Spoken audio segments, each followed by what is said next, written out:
the subscribe button and the notification bell right now so you never miss an episode of Operation Truth. Send us an email, ask your questions, and very possibly we'll address your question on the air.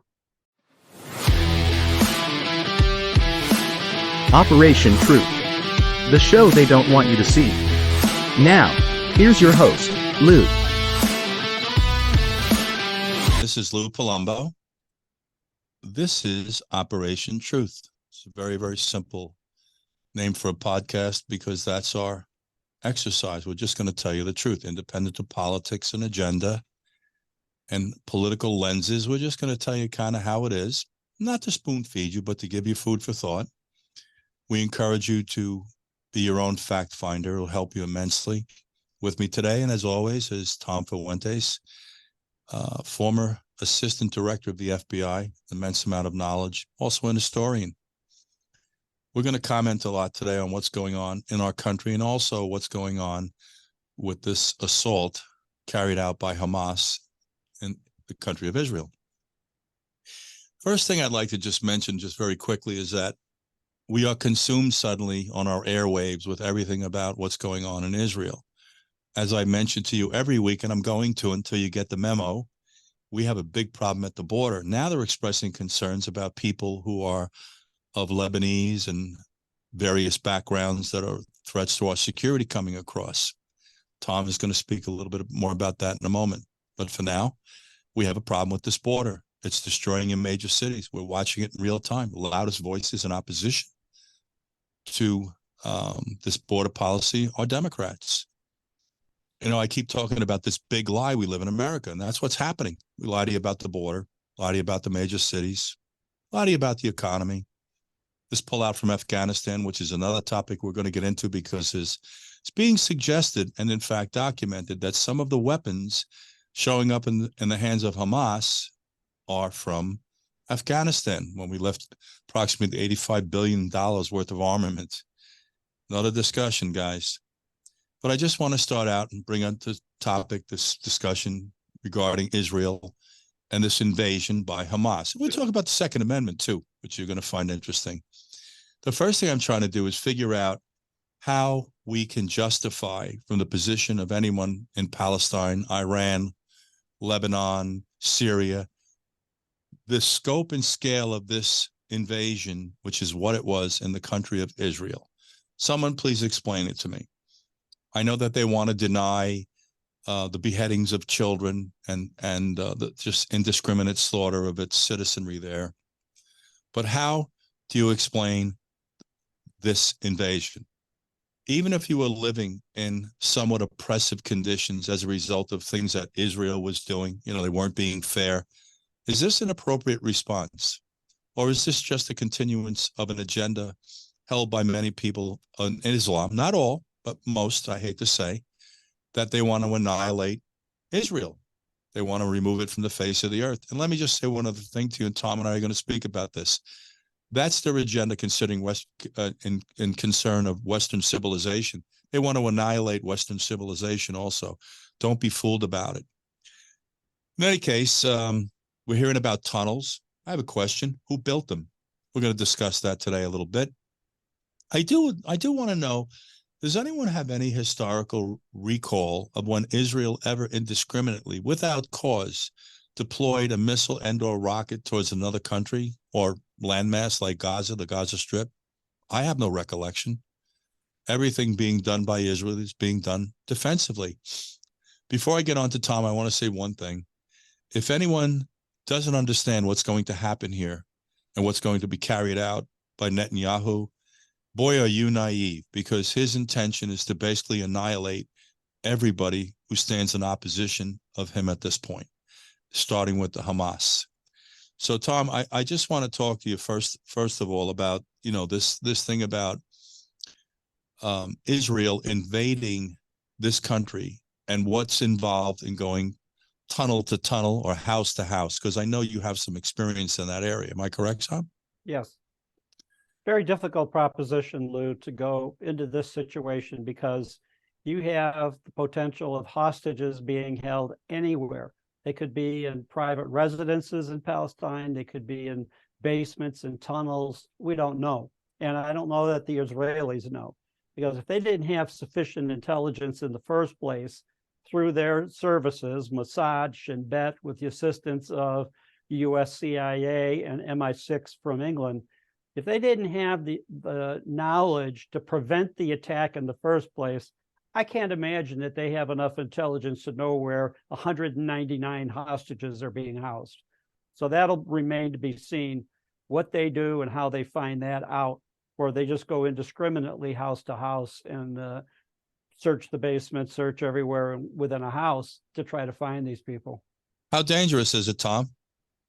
Well, you just imagine you're going up to a house that's sitting there in a neighborhood, and you're going to knock on the door, maybe, or you're going to punch a hole in the wall, maybe. But whatever you do, there's going to be, if it is a Hamas household, stronghold, you're going to have terrorists on the other side of that door with their machine guns, their AK-47s pointed right at you as you try to enter that residence. Now, whether you go through the doorway or whether you punch a hole and crawl through the wall, whatever, you are at a complete disadvantage because they know you're there, they know you're coming, and they have the ability to completely ambush you in every building you go in. Are you at liberty to speak of in regards to any of these little undertakings you participated in, Tom? Not really. Okay, we're going to leave it right there. The other thing that the FBI is very, very good at, when you have incidents like this, whether it involves the FBI or whether it involves other countries' services, these are very closely studied by the FBI's tactical people to look at what was done, how it was done correctly, and what can we learn from their event. So we're not just learning from personal experience, where we'd still be living in caves. We're trying to learn from what happened to other countries, to their services when they went in. Now, I know it's been suggested, for instance, gassing the tunnels. Well, the Russians had Chechnyan terrorists take over an opera house in Moscow, hold about 1,000 people hostage in there with 20 or 25 Chechnyan terrorists holding them hostage. And they decided to, finally, all of the measures that they did to try to rescue them failed. So they injected gas into that opera house. Well, unfortunately, several hundred people died. Several, choked to death or were allergic to it, whatever it might be. So those kind of propositions are very iffy. If you're going to introduce gas or foreign substances, toxic substances into a location to try to neutralize the terrorists, you'll neutralize everybody to some extent. But that was a lesson in what do you do when you have about 1,000 people held hostage in a huge opera house like that was. There have been other situations all over the world like that where terrorists took over, whether it was a train or a hotel or a building or a government facility, and we studied that.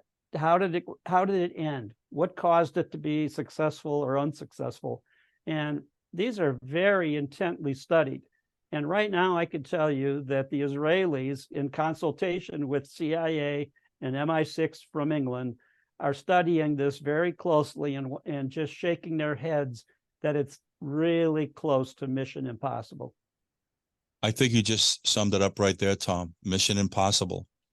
By the way, I was one of the individuals that spoke about introducing either gas or a chemical agent that would render all of the occupants incapacitated and then, purging forward. The reality of the situation, Tom, is that if they attempt to enter these tunnels or these dwellings, it's highly likely that they will either execute the hostages or they will become part of collateral damage. That's just the simple, sad truth to this thing. I recommend the old gas routine because I think it is, and I'm not that astute as to the extent or the effectiveness of the gases today versus the gases used in Russia and Chechnya and the opera house, which we were both familiar with. But that and a chemical agent that might have some type of spontaneous ability to overtake someone and prevent them from just summarily executing people. Either way, this is not going to have a happy ending. I think, as I mentioned earlier, before you came on, Tom, I think Netanyahu's agenda here is quite clear. He intends on annihilating everybody. And I do think that Israel is prepared to take whatever casualties there are. And that's really of dire strait. There's another. This is kind of the old strategy or philosophy that some services have cynically expressed in the past, and that is kill them all, let God sort them out. And that's an interesting expression. I've heard that one myself before. Tom, we've had, I think it was first. Let me apologize to everyone because I'm sick. I have a pretty bad cold, so you're probably hearing it through my nasal passages. So I apologize. 29 Americans, I believe, were killed when Hamas invaded Israel. Suggested conversation I had with Tom and some others that, it could be explanation, just collateral damage, wasn't intentional. I'll give you that one. Maybe that's what it was. Wouldn't excuse you for it, to be candid with you. But what about these hostages that are being held? You see, at some point in time, this country is going to have to put on its big boy pants and figure out what it's going to do about what's going on in Israel right now and that region of the world. I suggested that we give them 24 hours to release our hostages, all of them, as a matter of fact, not just the Americans, or we're going to start to surgically strike you, which we have the ability to do. Now, suggested that, of course, they're in tunnels, so that makes it a little problematic potentially, but maybe what we need to do when Israel invades is find out as expeditiously as they can and as comprehensively as they can the points of ingress and egress for these tunnels and seal them off. They have to employ some tactic. Any way you look at this, there's going to be a loss of innocent human life. There already has been. So this is not something new in the discussion. And by the way, while we're talking about this, Hamas has little or no concern for its own people. Care to comment on that, Tom? No, that's true, Lou. But the problem here is that we've already seen the Israelis bombing buildings and creating this enormous rubble pile where that building, a high-rise apartment or whatever it was, used to be. Now, how do they know the hostages aren't in the basement of that building or in one of the apartments of that building? Then, when the tactical units go to enter that and search that facility, they've got to go through all of that rubble and try to deal with that, which is also very difficult. So sometimes the tactic that you use, which might be effective in one sense, is going to hurt you in the other. So if you're bombing these buildings and creating a mountain of rubble in the street, now what do the soldiers do on the ground that have to go through that rubble to try to locate who's in the pile? And are they innocent citizens? Are they Hezbollah, Hamas in this case, or hostages? And how are they going to know the difference in many of those cases? So I think this is where the problem comes in. When you say they have the ability to conduct a surgical strike, well, true, but on what? And how do they know what to strike? I agree 100% with you, Tom. That's why I mentioned the problem, the fly in the ointment is the fact that we're dealing with tunnels.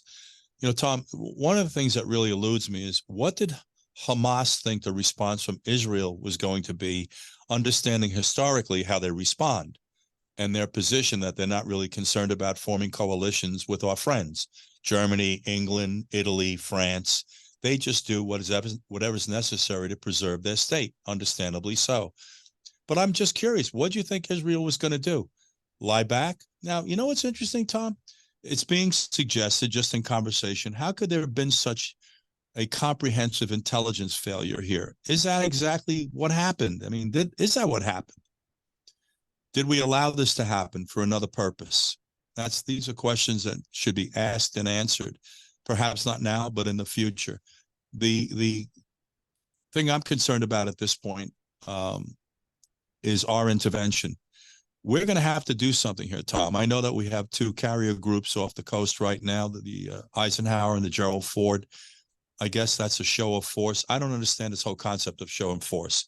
Don't show up unless you mean business. Those carriers are pretty much worthless, because what are they going to do except be sitting ducks if Hamas wants to launch rockets at them, or if Iran, we don't know, if a country uses a hypersonic missile or something against them, they're dead. They're sitting ducks. They can't be protected with 5,000 sailors on each of those carriers. So that's a problem. Now, yeah, the carriers are in a position, they can launch cruise missiles. They can launch their aircraft and do, surgically guided missiles into various buildings in Gaza. But how do they know which build?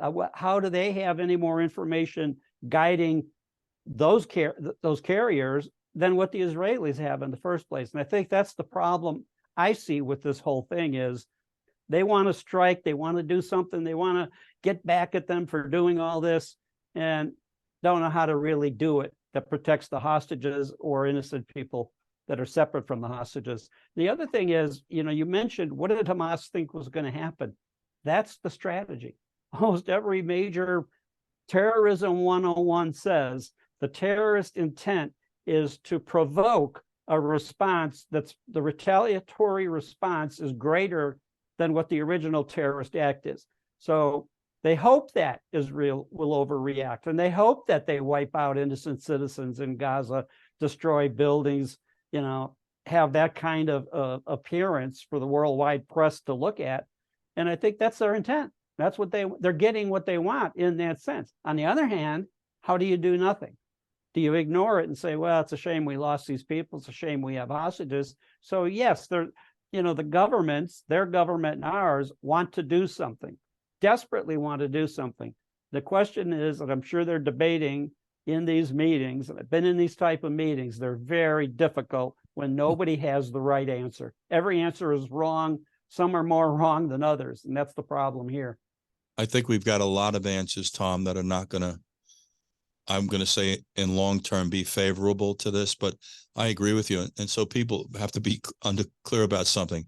I don't think Hamas is that concerned about Palestinians as well. The change from currency systems to fully digital cashless societies has intensified fear around the world. In mid-September, Wells Fargo and Truist banks planned major layoffs as an impending 2024 recession has been predicted by many economists.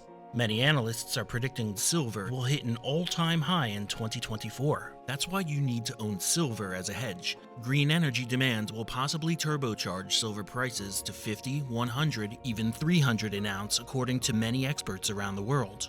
Silver is a proven hedge against inflation. Since 1971, silver has returned over 11% when averaged yearly. Hard Asset Management is a trusted leader in precious metals and rare coins for nearly 40 years. We have the guaranteed lowest prices, fast and easy ordering, expedited shipping, with award-winning customer service available 8 a.m. to 8 p.m. CST, Monday through Friday. So protect yourself from the chaos. Invest in stability with Hard Asset Management. Call now and get your free Hard Asset Management information kit on how easy it is for you to own silver. 844-426-4653. Free delivery and extra silver with every $10,000 bought. Use promo code 007. What I am finding interesting is the conversation has shifted from the heinous extent of this invasion to Israel's response. And so we're clear, and I'll say it one more time, what you're about to witness is going to be, I'm going to say, record-breaking by Israel. But suddenly, we're concerned about the level and the extent in which Israel is going to respond. We're watching pushback already in our country. In fact, globally, there's an enormous amount of anti-Semitism globally, which, guys, I have to be honest, I don't understand what the hell it's rooted in. I don't know what Jewish people did to you that you seem to think you're justified in killing them or eliminating their civilization or their religion or whatever it is you're hell-bent on eliminating. And I remind everyone, as we said earlier, that's an agenda that's focused towards Western civilization as well. But this is not going to have a happy ending on many levels. And Tom, I want to take you into another discussion now about the northern border of Israel, where apparently, if I understand this is correct, please correct me as well, Tom, that troops are amassing on the Lebanese border. Is that correct, Tom? And yes. I have to be candid with you.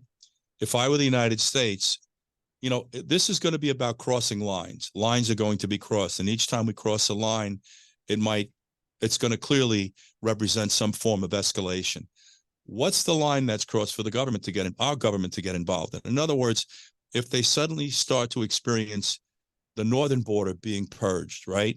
Is that when the United States steps in and starts laying down cover from aircraft to turn back these Lebanese troops?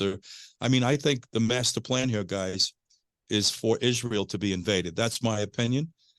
I think that's the long-term strategy on this thing. What do you think, Tom? I think that probably is part of the Hamas strategy and possibly Hezbollah strategy in the north of Israel, is to get Israel to overreact, or in at least the appearances worldwide that they're overreacting to the situation, then cause Iran to get more directly involved and give the green light to Hezbollah to attack and just keep escalating this. Now, what I think, what they're probably hoping for is that these several million people that have crossed into the United States, like it's a walk in the park, how many of those may be not just sympathetic, but actually Hamas members that have come in the last 3 years, courtesy of Joe Biden? And now, if you end up with an attack, what'll get the U.S. involved is what got us involved in Afghanistan in 2001. It'll be attack a U.S. city and kill Americans directly on purpose and claim credit for it and say, look what we did. And then what'll be the answer? Who we retaliate against then? Do we invade Hezbollah or invade Lebanon to kill Hezbollah there, or Gaza to go after Hamas there? What do we do? But it'll be a reaction like happened in the fall of 2001, following September 11. The U.S. said, that's it. We're declaring war. And that's when we invaded Afghanistan and occupied that country for the next 20 years. So I think that this is what Hamas is hoping, that the U.S. or Israel or combination would overreact, and then they would get sympathy from Iran to launch Hezbollah in addition to Hamas and expand the attacks first in Israel, or maybe even simultaneously in the United States. Now, you had mentioned on earlier podcasts that the FBI director, Christopher Wray, several months ago testified that the open southern border is a threat to national security. Well, how does that manifest itself? It does so when bad guys cross that border, and then they have no problem getting a hold of whatever weaponry they need, and they attack anywhere they choose in the United States. That could be coming. It could be in the works right now. It's a concern of the FBI, Tom. They've come out today and articulated the fact that we might be experiencing Hamas-style attacks in the United States. And guys, this is an interesting conversation that now branches off just momentarily, because I want to go back to demonstrations of people in support of Palestine and Hamas. This whole issue of the Second Amendment, for example, if I understand this correctly, and I brought this up in conversation prior with Tom and some of our other colleagues, this is a firsthand lesson as to why your populace needs to be armed, tragically. So everybody's clear. I have an extreme knowledge of weapons, small arms. It would probably alarm you to understand what I understand about them, because they're tools of my trade, not because I like them. I don't like violence. I don't believe in violence. Part of that's attached to the fact that growing up as a young boy in New York, I fought a lot. I understand what violence is about. Tom and I both occupationally understand what violence is about, and I abhor violence, but I do realize we're not getting away from it. I'm understanding that they're arming the Israeli populace the same way we have armed the Ukrainian populace, and it's being suggested here that we want to disarm the American populace. We don't want you to have guns. Guys, pay attention to what's going on your planet and look at the hypocrisy right in the eyes. Tragically, there's a need for people almost in every country to be armed. Our founding fathers were concerned about tyranny, not just foreign invaders and their tyranny, our government's tyranny, which I have to say, we're right on the cusp some days to where it's staring you right in the face and you're not seeing it, maybe because you don't want to. And I'm not talking about uprising against the government. Our tool here is to vote. But this country needs to be armed. And we're talking about why right now. Now, listen to me, guys. Don't go out and think you're going to set the record straight and take on anybody that's anti-Israel or anti-American. That's not really what Tom and I would ever suggest, or anybody has a brain in their head. If you have a firearm, please receive the appropriate training and read the law as to when you may use it, and limit your response to protecting your family. Let the professionals do this for a living. But with that being said, this whole discussion about the Second Amendment gets funnier and funnier every day. First, it's never going to happen, greatly due to the fact that we have so many weapons in this country, we can't even account for them. That's all I'm going to say to you. And I've given you guys explanation as to why in prior podcasts. But the notion that we disarm or they're concerned about you having an assault rifle, guys, we're probably flooding them right now into Israel so we can arm their people so they can stand and protect themselves, their own families. We're watching interviews conducted on a daily basis of victims of this Hamas invasion they're just sitting there helpless. And believe me, tragically, the firearm is the answer. It's the response. It's a pretty sad state of affairs and quite a negative critique of mankind that we're so hell-bent on destroying each other. But that's just the world that you live in. Tom, I'm curious to know what you think about this whole, what's going on with Israel right now and arming its populace, Tom, because I know you have some insight into this. Actually, I don't know exactly to what extent they're trying to arm their population, but what we saw in the attack by Hamas was that they went into house after house after house where families were residing during the early morning hours when they did the attack and killed everybody in the house. Grandmother, parents, children, babies, didn't matter to them. And you didn't have anybody in that house with a weapon to even remotely be able to defend themselves. Now, in the United States, we take it another step and say, and you know what? You don't really need police either. We're going to defund them. You're on your own. We don't want you to have a gun, and we don't want police officers with guns responding to help you in the event you come into danger. Now, in Israel, their Ministry of Defense, Israeli Defense Force, IDF, is supposed to be among the best in the world, and Netanyahu had guaranteed his people that that border is secure. They are protected. They have all of the technology, cameras, microphones, you name it, plus soldiers at every checkpoint to protect that border. And somehow that border was completely and easily breached to where the attackers could go into Israel, into those neighborhoods, or to the music festival and just start mowing down innocent people. And I think that, you know, everybody is wondering, how could this remotely happen? They were supposed to have, Israel is supposed to have the best two defense or intelligence agencies in the world, Mossad and Shin Bet. They're supposed to have a highly effective military that's won all these wars since Israel was formed in 1948. They've had all of this success, and then that day, nothing. What happens? How'd that happen? That's a good question, Tom. And that's one that has to be answered. And I think in time it will be. You know, I think right now it's the immediacy of response. You know, I do want to say one thing in regards to the preservation of Israel. I think the United States is highly likely going to have to get involved in this in some military form so Israel is not overrun or overwhelmed, because I do think that's a possibility. What do you think, Tom? Well, I think there are a lot of questions here, and the U.S. Is heavily involved. You know, the state of Israel exists because right after World War II, the survivors of the Holocaust, the Jews in Europe, were looking for a homeland.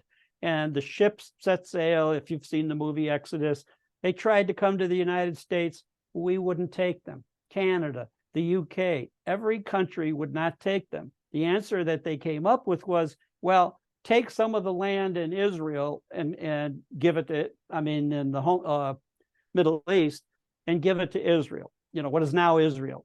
And, you know, that was basically because nobody else wanted the Jewish refugees. Now we're kind of seeing where the Palestinians, you know, normally with Israel on the verge of attacking Gaza, you would think they would let the Palestinians get out, the good ones, you know, save themselves. Egypt won't take them. You don't hear a single other Arab country in the Middle East saying, we'll take them. Let them come here. Now, at least European countries, you know, for practically a decade, took in Syrians, took in all kinds of refugees until it messed up the security of their own countries, whether it's the no-go zones in Stockholm or the attacks that have happened in France and Germany and other countries that took in too many Syrian refugees, that instead of trying to assimilate to be part of Western Europe, they wanted those countries to assimilate to them, adopt Sharia law, and do other things to support them. So I think that, you know, this is a huge problem for us right now. You know, we have been complicit in the fact that all of the Jews leaving Europe in the late 1940s after World War II end up, a good number of them are allowed to end up in what is now Israel. And of course, the Arab states that lost land, or the Arab people that had land taken away from them to accommodate the nation of Israel, that's why they've had these off and on wars now since the 40s. Tommy, I want to talk real quick about this. I wouldn't call it a phenomenon, but this practice of demonstrating in this country every time somebody's underwear is in a bunch about something going on in another part of the world. That day of outrage, a day of rage that was declared by Hamas and the Palestinians, there were over 3,000 of them disrupting the city of New York, my home, causing the taxpayers to pay for police on overtime, obstructing and blocking traffic at times which could be used as arteries for people with medical emergencies or police response. I want to say this appropriately. Excuse me. If you're so attached to Palestine and you feel they're being so wronged, why don't you go back there and fight for Palestine instead of disrupting the United States? Excuse me, guys. I have that same sentiment towards parades. Puerto Rican Day Parade, St. Patrick's Day Parade, Columbus, West Indian Day Parade. Pick the parade. You disrupt our cities. Sometimes these parades result in violence and people getting hurt and killed. If you're so thrilled with Ireland, go back to Ireland. If you're so thrilled with Italy, go back to Italy. I don't know why they continue to allow these people to mass and demonstrate and disrupt our home. Most American people don't even know where Palestine is, probably, to be very candid with you, especially our young people, which is another discussion we won't get into as to why they don't know. But if you're that strong in sentiment, go back to Palestine. I don't know what to say to you. I watched this mess of people trying to explain how this egregious act carried out by Hamas had some justification attached to it. We have completely had the cuckoo leave the clock once again. And while we're on the topic, look at some of your universities across the country, starting with Harvard. Why are you sticking your nose into something? It's highly likely you do not understand the complexity of this issue. Once again, I just want to mention this to you. As you're supporting this agenda of Palestine or Islam, which is really where the standoff is, it's about Islam and Judaism, right? Islam and Christianity. Please be reminded as to how Islam treats its women. You hypocrites. I'd like to say this, how full of shit you are. Probably going to get edited. Thank you. But that's exactly what this comes down to.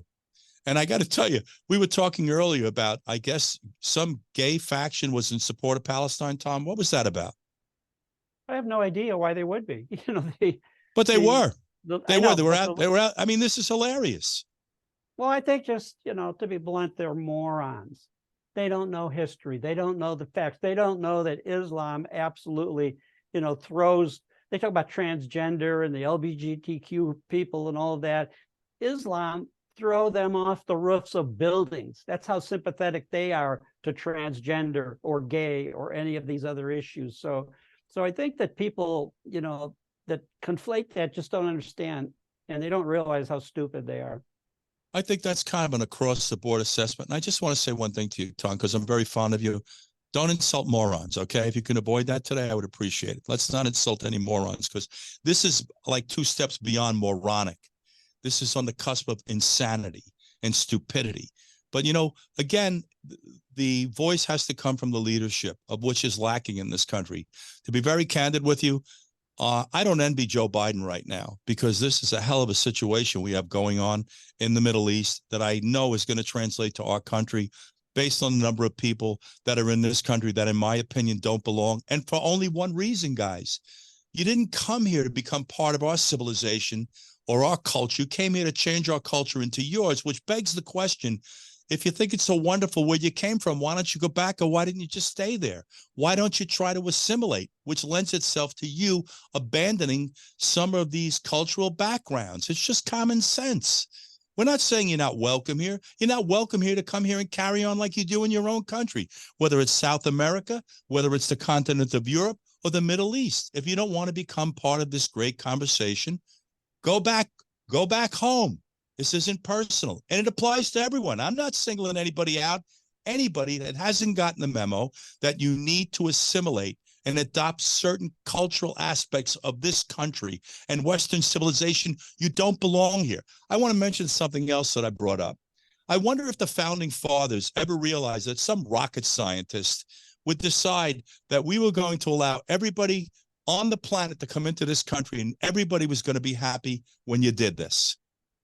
Cultural, ethnic, religious, lifestyle, we got it all here. How do you expect to keep anybody happy or pleasant? And by the way, they're adversarial in their region of the world. For example, the Middle East. We have Judaism and Islam in conflict. Let's let them both into our country to disrupt our country. What the hell is going on here? I mean, who is leading this country at this point? And that's not a rhetorical question. I'm really concerned about it. Where's the voice of calm and reason? Where's the voice of sanity here? My attitude is really simple, and don't take this the wrong way. I'd like to deport you. Go back to wherever you think is better than here. Because all I hear is you coming here and criticizing us here, coming here and disrupting us here if we don't carry out a policy that you think is appropriate that applies to another region of the world. Am I wrong, Tom? No, it's absolutely right. You know, you see some of these neighborhoods where they're demanding Sharia law, for example, rather than our legal system that's, you know, Western jurisprudence now going back several hundred years. So, yeah, you know, you're right, exactly. Why should they come in here and take our country apart? Stay where you're at. If you came here and you don't like it, go back. Tom, am I correct in making the following statement? The agenda of Islam is to destroy Western civilization. All you, I hate to say this, morons, because Tom, I don't want to give morons a bad name. Yeah, don't do that, Lou. I know. To see, but you did this to me today. You trapped me. I know this was a entrapment. You guys are good at that. Contagious. Exactly. Contagious. Now you broke my train of thought also. But the bottom line is, guys, if you don't want to get in sync with our country, regardless of where you're from, please go home, because nothing good is going to come from this. Trust me when I tell you. You know, I know the American public is heavily distracted, but I want to say something else to you. And this is not to make you fearful or alarm you. We are heavily armed here also. And I guarantee you, at the end of the day, if you keep poking this bear, the response you get, especially from the southern United States, which loves this country, they dripping in patriotism down in Florida and Georgia, Alabama, Louisiana, Mississippi, Tennessee, Arkansas, Texas, Oklahoma, right across this country, and good parts of this country in its northern quadrant, Wyoming, Oklahoma. Oklahoma's not in the northern quadrant, stand corrected. Montana, the Dakotas. These are states that are dripping in people that love this country. And I'm going to say to you, I guess as long as you stay in the city of New York and continue to destroy this city between the immigration policy, and now we have demonstrations about who's angry with Israel because you think they overreacted. Maybe you should empathize and put yourself in their position, see how you would react if someone came into your home and destroyed every living being that lived there with you. This is absolutely ridiculous, these conversations we're having. And why this country doesn't have the balls to speak to this is beyond me. Am I getting censored again on that one? Probably. I'm sorry. I take that word back. But you guys understand what I'm saying. And I'm just telling you the truth. This is your country. I compel you to get involved in the conversation. By the way, this is Operation Truth. You can reach us at Operation Truth. Oh God, this is shameful. This is the official. Thank you. Operation Truth Official at gmail.com. This is the cold, guys, and the cold medicine. So I apologize. We're going to take a quick break. I'm going to come back. I'm going to continue this conversation with Tom. And this border issue has really come and bitten us in the backside. This Operation Truth. We'll be right back, guys. Rare coin prices have exploded in the last 3 years. Hard Asset Management, one of the world's largest precious metals and rare coin dealer firms, makes recommendations on what to buy for collectors who know what they're looking for. We maintain one of the world's largest rare coin inventories for individuals seeking to diversify precious metals and rare coins. We can make strong recommendations in areas that we feel have the strongest potential for long-term growth. Call today, 844-426-4653 to receive our free rare coin newsletter, or register online at bmcham.com. Free delivery and extra silver with every $10,000 bought. Use promo code 007. We're back, ladies and gentlemen. With me, as always, my co-host, Tom Fuentes. You probably heard us speaking quite extensively about what's going on in the Middle East. And as always, our foreign policy, which is really going to come back to bite us in the butt. I want to bring up something, Tom, that now is come to the forefront as to a potential scenario here. And it deals with individuals from Hamas being in possession of weapons that are associated with our country that it's being suggested came from Afghanistan. You know, those little, I guess it was $85 billion in weaponry we left there at Bagram when we abandoned Bagram. What are you hearing on this, Tom? Well, it's obvious that, all of that material was left behind by the Biden administration. And it did include, besides aircraft and larger weaponry, artillery, but it also includes small arms fire, whether it was RPGs or handheld missile launchers like Javelin missiles, that type of stuff. And that some Israeli officers now are reporting that that's showing up in Gaza. Some of those weapons are showing up there. Now, the problem is our government has been so lax in the handling of weapons, whether it was the material left behind in Afghanistan or the tons of material we've sent to Ukraine, which Ukrainian officials have sold off with their level of corruption, that's showing up all over, like cartel members walking around northern Mexico with U.S. Javelin missile launchers, that type of thing. So we have just, it's bad enough we claim we don't have enough weaponry and artillery shells to supply our own military, but apparently we have no problem supplying everybody else, terror groups, you name it, by just the stuff we've left behind, making the Taliban rich with selling off our weapons. And then, of course, Ukrainian generals and senior officials in the Ukraine selling off our weapons on the black market, which are now showing up all over Africa, Mexico, the Middle East. So that's some of the policies of this administration in almost every area you look at have proven to be so dangerous to the United States that it's ridiculous. And nobody seems to call them on it. They could take all the bribes they want. They can do all of this negative activity and no repercussions, no accountability. Tom, what's really interesting also, because there's a couple more topics I want to speak to, and I do want to remind the public, we're on Wednesday, the 18th at about 8 p.m., at 8 p.m., let me say it that way, Eastern Standard Time, 7 p.m. Central Standard Time. We're doing a live space X. It's going to be on Twitter. It's at Operation Truth 7 on X. If you want to join in the conversation, we heavily encourage you to do so. Tom, not to get into this whole political discussion, which is just bizarre in this country today, I'm wondering when the people of the Jewish community are going to start to come to terms with the fact that there's a lot of anti-Semitism in the Democrat Party. Aside from Tlaib, Omar, Jayapal, just try to tag on, ladies and gentlemen, what's going on right now with this whole Democrat agenda. Look at the individuals that are out in support of Palestine. This is the left. These are not Republicans. These are not conservatives. And I'm not saying that to you because I'm trying to swing you in the direction of voting for Republicans. Vote for whomever you think is going to promote the agenda in regards to the future of your children. I want to say it to you that way. I am absolutely confused as to how anyone who is of the Jewish belief can support Democrats. Just connect the dots on what we're living today, guys. I don't know what to say. I will say this, to his credit, and every now and then this guy does get on the ball. Eric Adams is speaking out vehemently against what's going on in regards to these demonstrations that are anti-Israel, how egregious this is. And I'm also suspect that this guy's looking at the White House because I guess he was bolstering his foreign policy when he visited Mexico last week. But I hate to say I'm suspect of everything these days.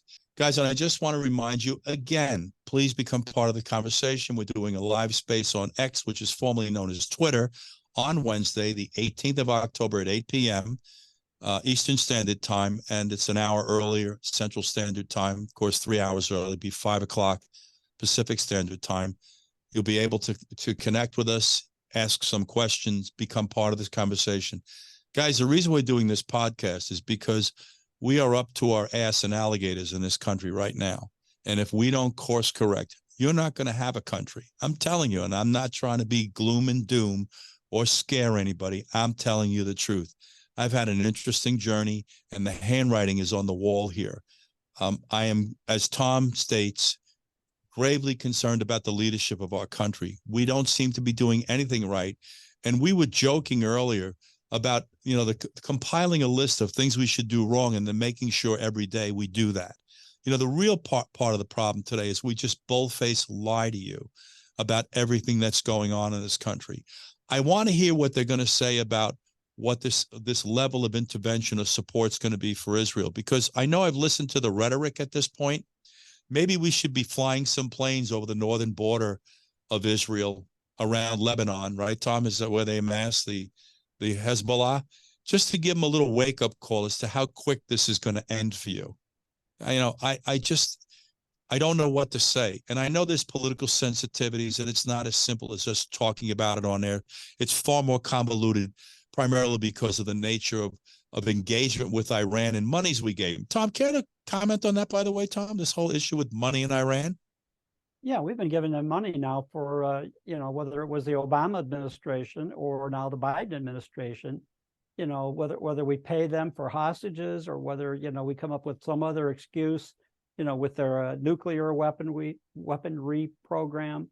Yeah, we've made Iran very wealthy, which enables them to spread that money toward support of terrorism by their, groups that work for them, Hamas in Gaza, Hezbollah in Lebanon, and that continues. And we make it easier for them to continue with their program as well as their nuclear program. Just imagine when Iran gets nuclear weapons, you're not going to see a couple of, renegades parasail over the fence in Israel. That if those guys get nuclear weapons, there's going to be serious damage somewhere. Tom, one of the terms I used earlier today in the podcast was escalation. And I guarantee you this, that if Iran insinuates themselves into this discussion, Israel's going to attack Iran. There's no ifs, ands, or buts about it. And I would say further that the minute that Israel gets the green light, that they're on the cusp of developing a nuclear device and potentially a delivery system, which I believe they already have a delivery system, especially because of the proximity Israel is of Iran.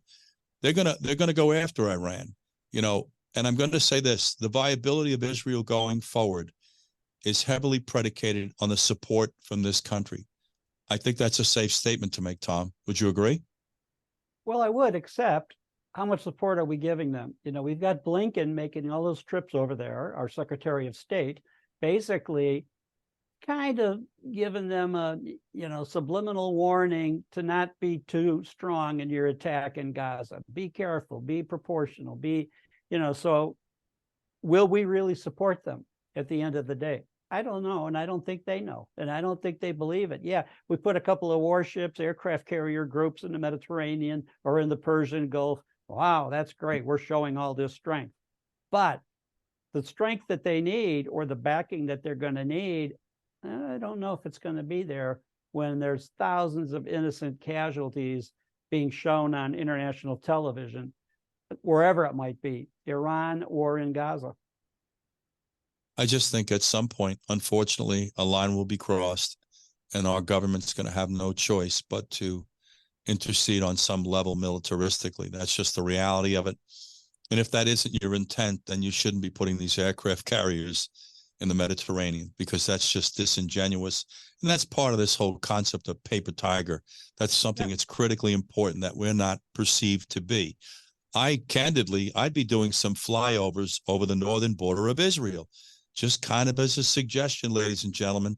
Might work as a deterrent. I don't know if they're capable of thinking outside the box, but I can tell you right now, as I understand it, based on what's being reported, there are troops amassing on the northern border. Tom, is that an accurate statement? Well, they might be worried that Iran has already supplied sufficient surface-to-air missiles to Hezbollah or even Hamas, that if we start flying over that, they're going to shoot them down. So that's the worry, is that if we're worried that a U.S. military aircraft is going to get shot out of the sky in Israel, I think that's a pretty strong deterrent that they're afraid of. They don't want that to happen because now they have to. There's no choice. That would be an act of war that we would respond and declare war on Hezbollah or Iran or Lebanon or whoever and everybody, and above that we're going to want to go after. I'm concerned that the inevitability of what's going to happen here is going to be extreme. And when it starts, guys, it's going to resonate. What's also going to happen is all these relationships that we've established with certain Middle Eastern countries like Qatar or Qatar, however you pronounce it, that's being taxed right now. Saudi Arabia, that's being taxed. Islam is going to stick with Islam, right, wrong, or indifferent. That's the unfortunate part of this discussion. And that's why this is so dangerous. What's so interesting is you don't hear much conversation about China or Russia's involvement in this, even in the backdrop. Maybe I've got that wrong, Tom? Well, no, we haven't heard much about it. Now, is that the fault of our media, or are they laying low and being very quiet about this whole situation? Israel has somewhat, I guess, made Putin unhappy because of what they've been doing in Ukraine to help Ukraine. And some of the weapons that were going to Israel were being sent to Ukraine. Now they're not going to go to the Ukraine. They're going to go to Israel. So I think that, to what extent Russia backs Israel or doesn't back them in this extent, I think that remains to be seen where they're going to come down on this. Guys, we're going to have to wrap this up today. But the thing I want to say in conclusion, and I think Tom will agree with this and he'll have a chance to comment. We are continuously taxing our resources, regardless of purpose. It's either the Ukraine or it's illegal immigration, or it's our cities with businesses leaving in mass numbers. I mean, I don't want to go back on this thing with Gavin Newsom talking about corporations come to California to flourish. I don't know what planet he's looking at or living on, I should say. But 21 business entities have left San Francisco, the city where you were the mayor. We're in a lot of trouble, guys, and we're going to continue to have this conversation and try to bring some truth to the discussion and some sensibility and even some solutions, because a lot of what's going on domestically, at least, we have solutions for. Your border. What I think inadvertently is going to have to happen there is we're going to have to shut that border in totality, which good people are going to suffer, people that need to have access to this country. We need to get a handle on this border, guys. If you're not connecting this dot, I don't know what to say to you. If you're so married to the political entity that's promoted this policy at the border, just know this: your children will reap what you have sown. Not you. Your children will reap what you have sown. Unless you're in your 40s, then you're going to reap it, because likelihood is you got another 50 years of this lunacy. This has been Operation Truth. I encourage you to become part of the conversation. Operation Truth Patriot Official. Let me say that again. I'd like you to contact us at operationtruthofficial@gmail.com. And I remind everyone, we have a live space on X, which is formerly known as Twitter, 8 p.m. on Wednesday, October 18th. That's Eastern Standard Time, 7 p.m. Central Standard Time, 5 p.m. Pacific Standard Time. This has been Operation Truth. Tom, I thank you as always for being a party to this discussion. Your insight and your experiences are quite telling. When we come back, we're going to have some more conversations about what's going on here in the Middle East, but we're going to go back and talk about some more domestic occurrences that are happening that are suddenly being put on the back burner because of this obsession with covering what's going on in Israel. Thank you guys for joining us, and we're going to be back to you shortly.